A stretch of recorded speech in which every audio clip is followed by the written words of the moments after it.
In this video, I will show you how to program universal remote for Yamaha receiver. Step 1. Prepare for setup. Turn on your Yamaha receiver and make sure the remote has new batteries.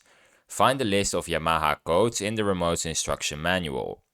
Note the AUX or audio button on the remote. Step 2. Enter the codes. Press and hold the setup button until the light blinks.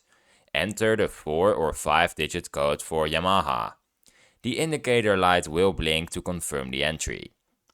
Step 3. Test and save. Point the remote at the receiver and test the power or volume buttons.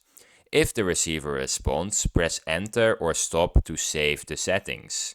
If it doesn't work, repeat the process with the next code on the list. And that's how you program your universal remote for your Yamaha receiver. If you found this video helpful, subscribe. If you have any questions, leave them in the comments. Bye.